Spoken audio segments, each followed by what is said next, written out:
World War II wasn't just a battle of armies, it was a battle against the elements. The 1940s forced a revolution in cold weather survival, with millions of soldiers facing deadly cold from Italy's mountains to Russia's plains. Engineers had to rethink everything. Boots, jackets, sleeping bags. Every piece of gear had to keep entire armies alive when temperatures plunged. The pressure to survive drove a leap in technology, creating solutions that didn't vanish after the war.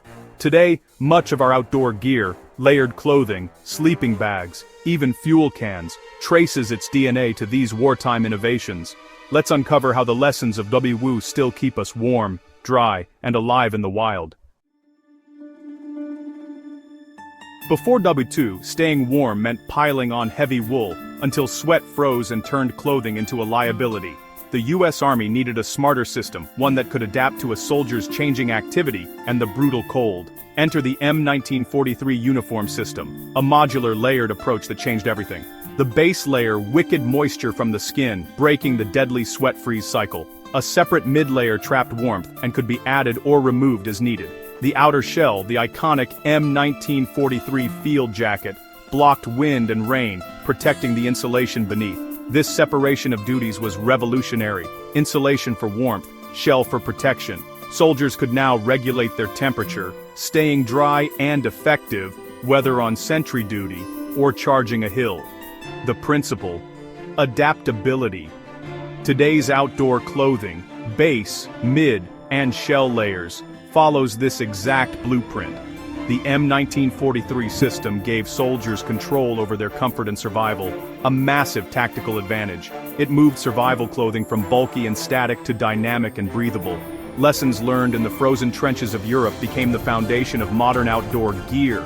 Every time you shed a layer on a hike, you're using WWII science.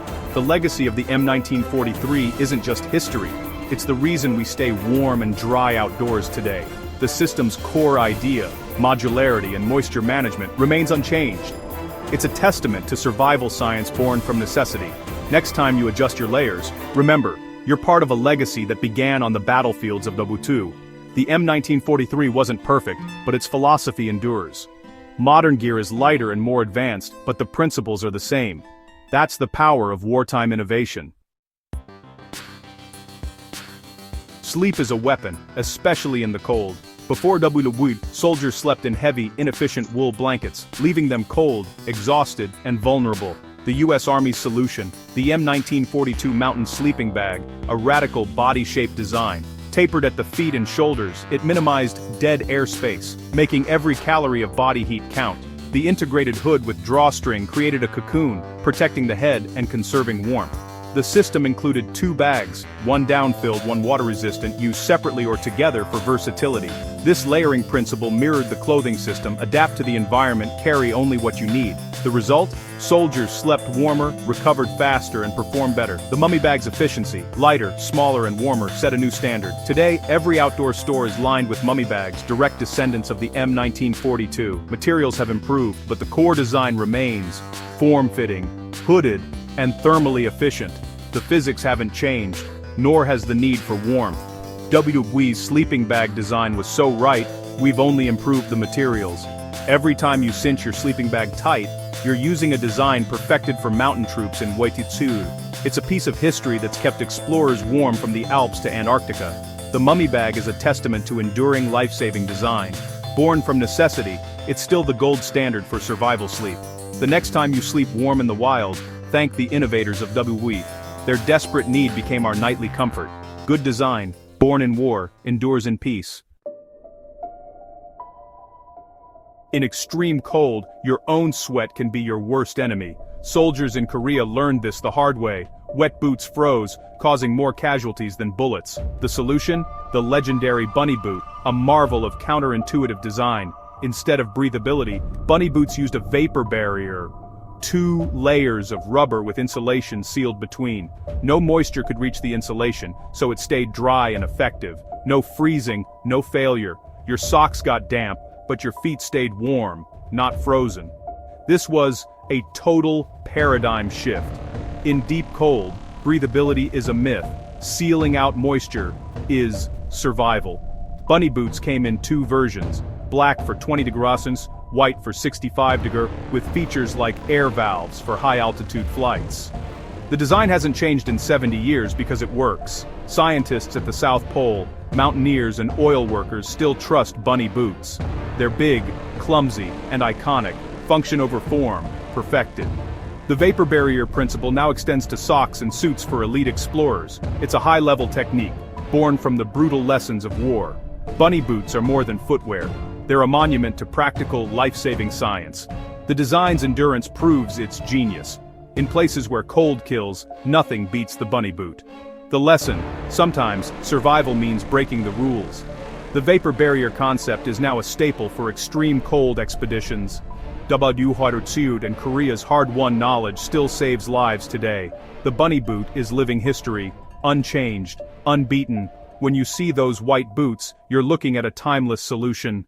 That's the legacy of wartime innovation.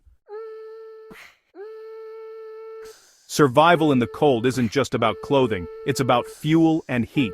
Before WWII, fuel transport was a disaster: leaky cans, wasted fuel, and endless frustration. The Germans changed everything with the jerry can, robust, ergonomic, and brilliantly designed.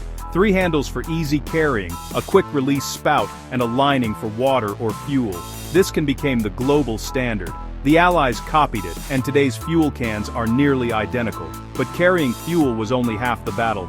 Soldiers needed a portable, reliable stove, the M1941 pocket stove. Compact, rugged, and easy to use, it lets soldiers heat food or melt snow anywhere. The design, pressurized fuel, vaporizing generator, flame control, remains the blueprint for modern backpacking stoves. The ability to make heat on demand was a game-changer for survival and morale. Today's expedition stoves are lighter, but the core technology is unchanged.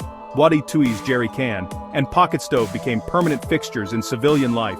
They're symbols of how wartime necessity drives lasting innovation. Every time you fill a fuel can or fire up a camp stove, you're using WWII tech. These inventions made survival possible in the harshest conditions. Their legacy powers our adventures to this day. That's the enduring impact of WWII's survival science. We may have better materials today, but the core survival principles, layering, minimizing airspace, vapor barriers, haven't changed. WWII and Korean War soldiers paid for this knowledge in blood and suffering. Every time we use modern gear, we're drawing on their hard-won lessons. Their legacy is in every jacket, sleeping bag, and boot we trust in the wild. True innovation is perfecting what works, not reinventing it. Remember the human cost behind the gear that keeps us safe. Honor the past to survive the future. Stay warm. Stay alive.